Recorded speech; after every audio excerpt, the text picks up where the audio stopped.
मुनि श्री दान रत्न विजय जी महाराज साहेब। शुक्रवार को इनका काल धर्म हुआ। इनकी प्रसन्नता को समझाना शायद शब्दों में असंभव है। 19 वर्ष की उम्र में सिर्फ 5 वर्ष के दीक्षा पर्याय के बाद इनका देवलोक गमन हुआ। दीक्षा के लगभग 1.5 साल के बाद अशाता वेदनीय कर्म उदय में आए। ये सामान्य आत्मा नहीं थी। इनका जीवन कैसा रहा वो समझने के लिए इनसे जुड़े कुछ अद्भुत प्रसंग सुनते हैं। जिन शासन की एक माँ एक दिन मुनि श्री दान रत्न विजय जी महाराज साहेब को संदेश बोहराने गई थी। उस दिन उस माता के पुत्र साधु भगवंत का दीक्षा दिवस था, तो साथ में बादाम का सीरा भी ले गई थी। शारीरिक व्याधि हो तो इस तरह की गोचरी की भी अनुमति है। यही तो जैन धर्म के अनेकांतवाद का प्रमाण है। शारीरिक व्याधि के चलते दान रत्न महाराज साहेब ने संदेश तो बोहरा, लेकिन बादाम का सीरा बोहरने से इनकार किया।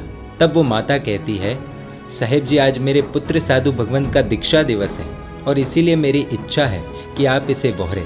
उस माँ की इच्छा और मन रखने के लिए दान रत्न महाराज साहेब ने ना के बराबर सीरा बोहरा, ये कहकर कि ये शरीर इस सीरा को पचा नहीं पाता, इसीलिए मैं ज्यादा नहीं बोहर सकता।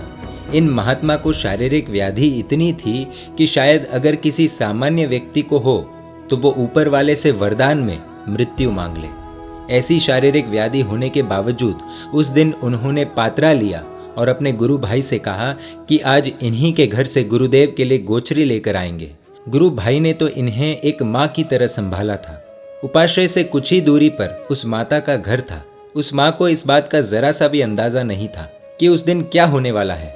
सीढ़ियाँ भी नहीं चढ़ पाते थे, इसलिए दान रत्न महाराज साहेब अपने गुरु भाई के साथ उनका सहारा लेकर उस माँ के घर पधारे।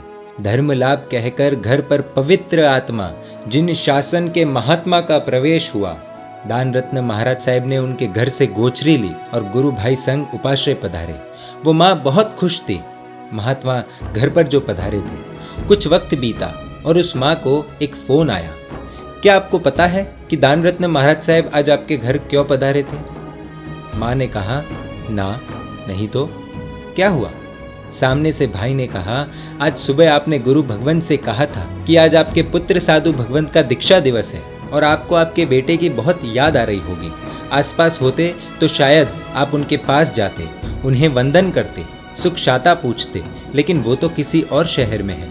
इस शहर में होते तो शायद उनके गुरु भगवंत उन्हें आदेश देते कि आज संसारिक माता के हाथों से गोचरी भोर के आओ। शायद आपकी नज़र दरवाजे पर होती कि आज तो मेरा पुत्र आएगा। बस इसी सोच के साथ आज वो आपके घर आए थे, आप ही के बेटे बनकर, आप ही के पुत्र साधु बनकर, अपनी माँ के पास, अपनी माँ के हाथों से गोचरी बहोरने के लिए। आज के दिन आपको आपके बेटे की कमी महसूस ना हो, हृदय में यही भावना लेकर वो आपके घर पधारे थे। उस माँ के पास तो कहने के लिए कोई शब्द ही नहीं थे। आंखों से गिर रहे आंसुओं ने सब बोल दिया था। ये है हमारा जैन धर्म। यहाँ साधु जीवन में राग के लिए कोई जगह नहीं, लेकिन यहाँ प्रेम ही प्रेम है। हर माँ में अपनी माँ नजर आए, वही है जैन धर्म। कुछ समय पहले की बात है। एक रात इन्हें बहुत पीड़ा हुई, लगभग 25 से 30 बार लूज मोशन। एक क्षण के लिए सोचिए उसके बाद क्या हालत हुई होगी।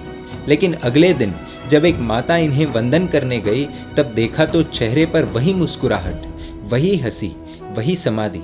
बचपन में 55 की समता रखने वाले महात्मा थे। जिस समाधि की प्रार्थना हर साधु भगवंत करते हैं, उन्होंने सहज रीत से वह प्राप्त कर ली थी।